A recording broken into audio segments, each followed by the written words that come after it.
ओम शांति।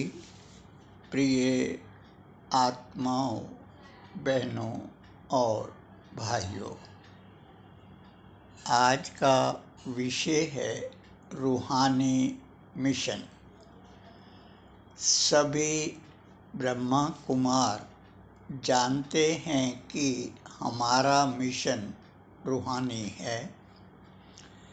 इसके विपरीत अनुसंधान के नाम पर भवन बनवाने वाले भ्राता रमेश शाह को उस समय लिखा गया पत्र सुनाने जा रहा हूँ, ताकि कुंभकर्णी नींद में सोए ब्रह्मा कुमारों में से कोई जाग जाए। सुनिएगा। आदरणीय भ्राता रमेश जी, आपने भाषा, भूगोल, संस्कृति आदि के नाम पर अनुसंधान केंद्रों का मधुबन में निर्माण करवाया है।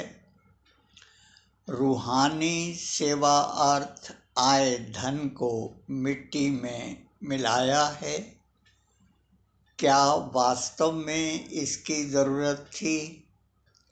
क्या शेष सभी आवश्यक कार्य संपन्न कर लिए गए हैं? यदि आपको यज्ञ से ज़रा सा प्यार और जिम्मेदारी का एहसास है, तो अनुसंधान इन विषयों पर करो कि यज्ञ इस स्थिति को पाया कैसे, इसे प्रदूषित किसने किया। अखबार वाले जगह जगह ईश्वरीय परिवार का बाजा क्यों बजा रहे हैं? इसके पीछे कारण क्या है? मांगने से मरना भला पर कितना अमल किया? कम खर्च बाला नशी वाला कौन सा काम किया? यज्ञ हित में बोलने वालों की क्या दशा हुई? ईश्वरीय परिवार में अन्याय अत्याचार का प्रवेश कैसे हुआ? कर्मयोगी साधारण व समर्पित विशेष श्रेणी कैसे पा गए? असंतुष्टता का साम्राज्य कैसे छा गया? भ्रष्ट आत्माएं प्रमुखता कैसे पा गई? काले धन की बहार कैसे आ गई? शक्ति रूपा का लक्ष्य लेकर चलने वाली धन बटोरने की मशीनें कैसे बन गई? विश्व का कल्याण करने वाली ये ब्रह्मा कुमारियां इतनी असहाय क्यों हैं? शोषित और अपमानित क्यों हैं? विनाश का पाठ पढ़ाने वाले स्वयं साधनों में डूबे क्यों हैं? सेवा अर्थ आए धन को सुविधाओं में फूका क्यों है? आश्रमों को घर बनाया क्यों है? पूरे देश में जिज्ञासु असंतुष्ट क्यों हैं? आबू की जनता रुष्ट क्यों है? बिना कायदे कानून इतना बड़ा यज्ञ चलता कैसे है? मुट्ठी भर लोगों के कब्जे में कैसे है? इस पर खोज करो, न कि भाषा पर अनुसंधान की बातें करो। हर प्रकार की जिस्मानी सेवा के लिए सरकारी, गैर सरकारी हजारों लाखों संस्थाएं जुटी हुई हैं, बेहतर तरीके से जुटी हुई हैं। विश्व में कमी है तो रूहानी सेवा करने वालों की। बाबा ने संदेश और आदेश भी रूहानी सेवा का ही दिया है। फिर उस आदेश का उल्लंघन कर जिस्मानी सेवा के लिए करोड़ों रुपए फूंक कर हॉस्पिटल कैसे बन गए?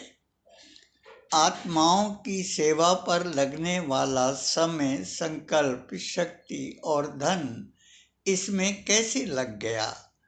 लक्ष्य से कैसे भटक गए? इस पर गंभीरता से विचार करने की जरूरत महसूस क्यों नहीं हुई? इसलिए कि एक ने हॉस्पिटल बना लिया, दूसरे ने अनुसंधान केंद्र बनवा लिए, तीसरे को यदि फिल्म बनाने का अवसर मिल जाए तो वो फिल्म इंडस्ट्री खोलकर रूहानी सेवा में 4 चांद लगा देगा। ईश्वरीय अवतरण पर ही प्रश्न चिन्ह लगा देगा। जिम्मेदार कही जाने वाली आत्माएं जब गैर जिम्मेदारी के कार्य करेंगी तो लोगों के संकल्प चलेंगे ही, वो सोचेंगे ही कि क्या वास्तव में यही ईश्वर पुत्र हैं जो यज्ञ चला रहे हैं, या ईश्वरीय परिवार पर नाजायज कब्जा कर रखा है। धर्म की आड़ में अधर्म का माया जाल फैला रखा है, वरना धर्म की क्या मजाल थी कि वो भोले जनसाधारण के साथ अन्याय करे, उन पर अत्याचार करे, उनकी भावनाओं के साथ खिलवाड़ करे, उन्हें सताए, उनका शोषण करे। ये काम तो अधर्म का है। ईश्वरीय परिवार को ये दिन दिखाने वाला भी अधर्म ही है।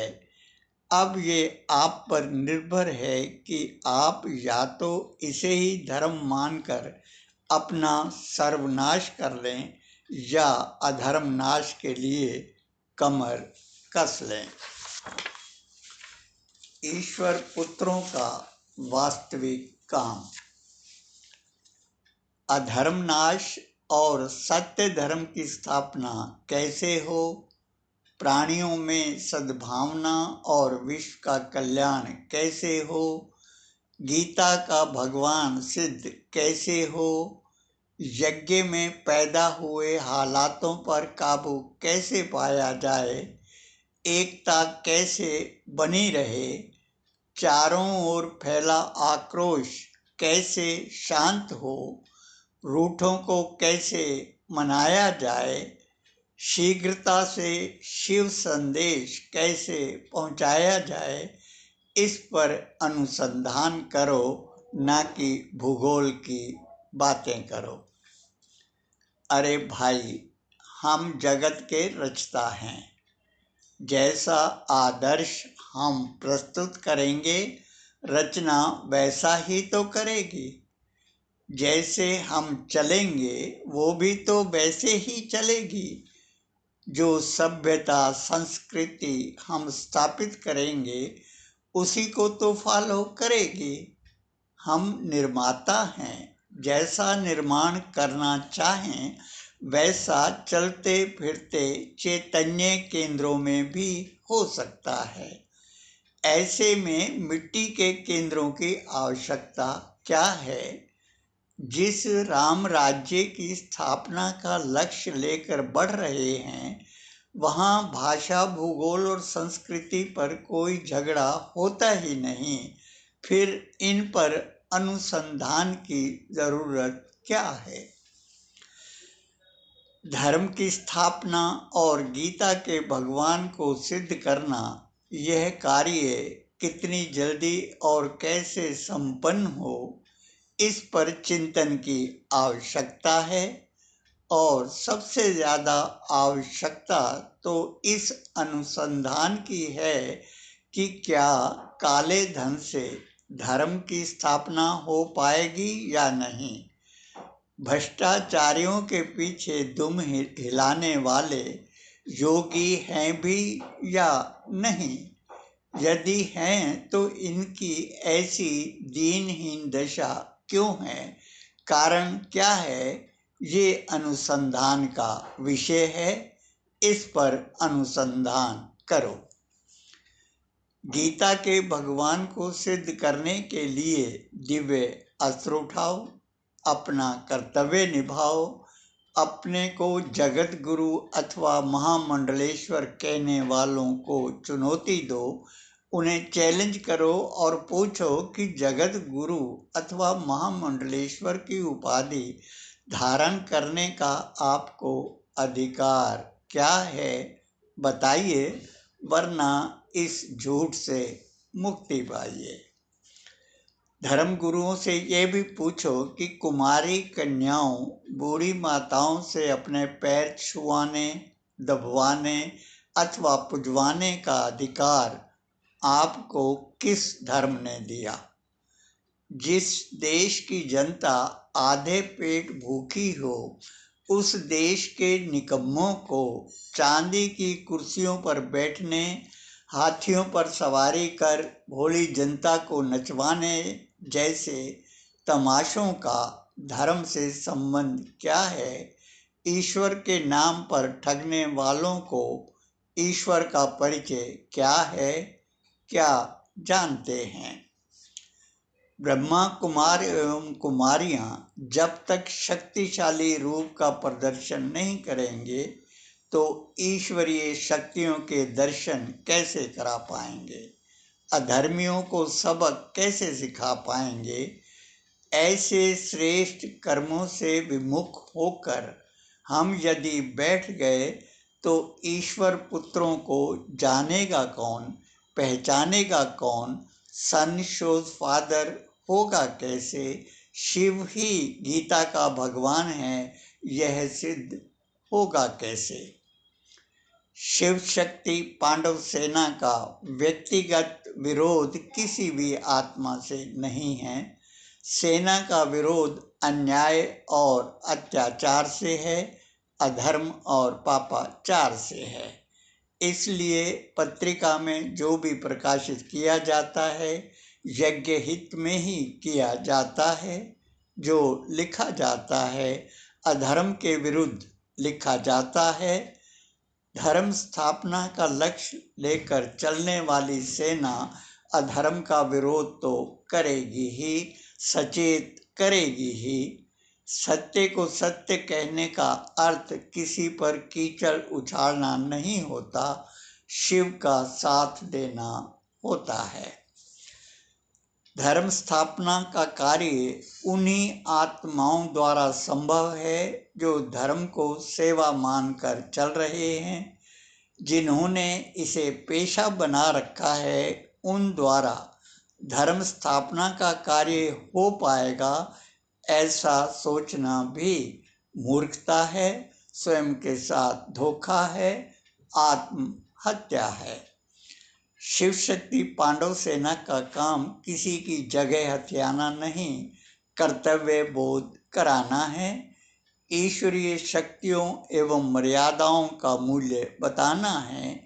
ये हमारे लिए गर्व की नहीं बल्कि शर्म की बात है कि आज अपने से बड़ों को ये बताना पड़ रहा है कि यज्ञ का लक्ष्य क्या है और जा किधर रहे हैं। हो सकता है आप इसे छोटों की नादानी या कमजोरी मान बैठें, तो ये नादानी और निर्णय आपका ही होगा। महाभारत को निर्णायक भूमिका तक लाने में भी योगदान आपका ही होगा। शिव शक्ति पांडव सेना तो शिव के निर्देशों का पालन मात्र ही करेगी, कर भी रही है, अगर समझ सको तो। अच्छा, ओम शांति। शिव संदेश वाहक शिव शक्ति पांडव सेना।